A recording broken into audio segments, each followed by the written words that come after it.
मैंने लगभग 25-26 साल तक समाजवादी पार्टी में काम किया है और ये पार्टी माननीय मुलायम सिंह जी ने शुरू की थी व्यवस्था परिवर्तन के लिए और गरीबों को इंसाफ दिलाने के लिए।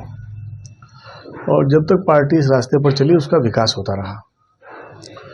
गांव-गांव में हमारे पास में एक बहुत बड़ी चेन तैयार हुई नेताओं की, ग्रामीण नेताओं की, जिन्होंने पार्टी को आगे बढ़ाया और यहाँ तक कि सरकार बनी। और आज भी जो किसानों की, गरीबों की जो उम्मीदें हैं वो समाजवादी पार्टी से बरकरार हैं।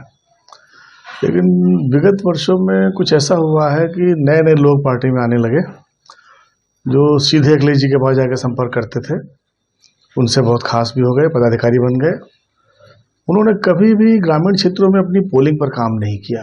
आज हालत यह है कि जितने पदाधिकारी बने हुए हैं इनके, उनकी किसी की पोलिंग नहीं जीतती है। मैंने कहा था इनसे कि जिंदाबाद तो अच्छी चीज़ है, लेकिन खाली जिंदाबाद से मुख्यमंत्री नहीं बनता। मुख्यमंत्री तब बनता है जब पोलिंग जीतती है। तो पार्टी को अपने को कैडराइज करना चाहिए था। इस बीच में जो नए लोग थे उनका प्रशिक्षण करना चाहिए था, और जो लोग वहाँ रोज़ सुबह से लेकर शाम तक इनका समय बर्बाद करते हैं उन पर भी थोड़ी सी बंदिश लगनी चाहिए थी कि अपना काम संभालो, हम वहीं आएंगे, वहीं मिलना हमको। लेकिन ये सब हो नहीं पाया। इस बीच में ऐसा हुआ कि ठेकेदारों के, आपकी हमारे नेताओं के और भ्रष्ट अधिकारियों के सिंडिकेट बनने लगे। अब सबका ध्यान पैसा कमाने में लगा हुआ है, चूँकि चुनाव महंगे हो गए हैं और पब्लिक की संघर्षों को चलाने के लिए किसी के पास समय नहीं है। इतनी बड़ी बड़ी घटनाएं घट रही हैं, कोई वहाँ जा ही नहीं रहा है, पब्लिक लाचार हो चुका है, अकेली पड़ गई है। तो मैंने इस विषय में माननीय अखिलेश जी से बात करी थी, तो मुझे लगा कि वो गंभीरता का परिचय देंगे और इस पर कायदे से बात करेंगे, जिससे कि कुछ सकारात्मक परिणाम आएंगे। पार्टी पिछले कई वर्षों से लगातार चुनाव हार रही है, कभी भी समीक्षा नहीं होती कि पार्टी चुनाव क्यों हारी। और यहाँ तक कि जो हमारी मीटिंगें हुआ करती थी,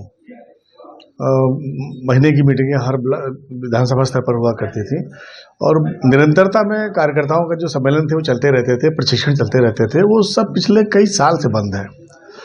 अब एक सूत्री कार्यक्रम ये है कि जो भी नए लड़के आ रहे हैं वो माननीय अखिलेश जी के पास जाना चाहते हैं और रातों रात करोड़पति बनना चाहते हैं, पावरफुल बनना चाहते हैं।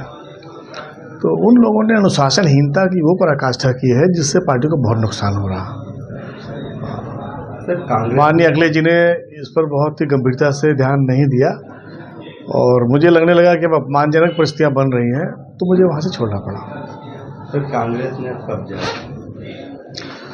कांग्रेस में हम कल ज्वाइन करेंगे 6 तारीख को। अखिलेश बढ़िया नेता है या फिर राहुल गांधी? देखिए, मैं ये तुलना नहीं करूंगा, लेकिन ये है कि सबसे बड़ा जो टाइम टेस्ट होता है, समय का जो इम्तिहान होता है, वो इस वक्त राहुल गांधी दे रहे हैं। और मुझे लगता है कि सब लोग को ऐसा सोचना चाहिए, देखना चाहिए उनकी तरफ।